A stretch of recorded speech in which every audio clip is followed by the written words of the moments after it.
So kain tayo ng kohol dito sa Vietnam. So ganito lang kainin yung kohol. Tutusukin mo lang siya dyan. Mabilis na to matanggal kasi lutok na siya. And then ayan.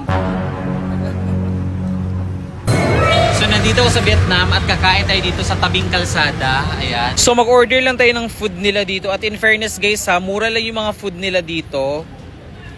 Ayan. May mga combo sila. Tapos literal na sa gilid ng kalsada lang talaga. Ayan. Sobrang sikip. Pero uso yan dito guys. Uso yung kumakain sa gilid ng kalsada. So hihintay lang namin yung orders namin. So ito na yung food namin. Inason, buttered oyster, cheese ang laman. Tapos ito, beef with Lucky Me. Tapos beef and rice. Basta yun yan. Tapos yung drink namin, blueberry and lemon. So ito yung order namin guys, kinason. Kuhol pala, kuhol. So ganito lang daw siya.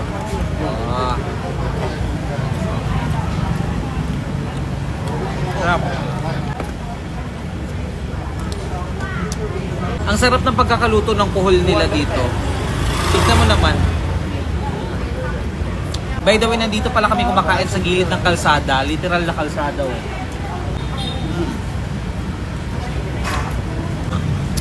Manamis-namis yung kuhol nila dito. Ganyan lang siya. Ayan.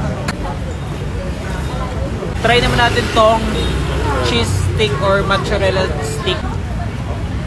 Woo! Tap. Beef rice.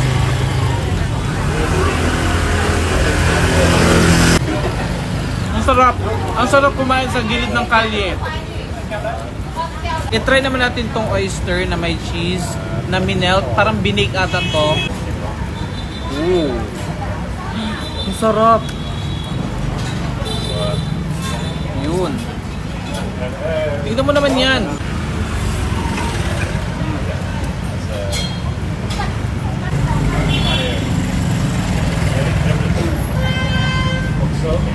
Ang sarap ng mga pagkain dito kasi mainit pa. Try naman natin tong beef noodles. Yun nga, fried noodles would be. Ang init. Nakailang bilhin ako nito guys. Masarap yung drink na to. Lemon, anong tawag nito? Basta lemon, basta. So ganito lang kainin yung kohol. Tutusukin mo lang siya dyan. Mabilis na to matanggal kasi lutok na siya. And then ayan. May sabaw pa. Ganyan lang, tutusukin mo lang.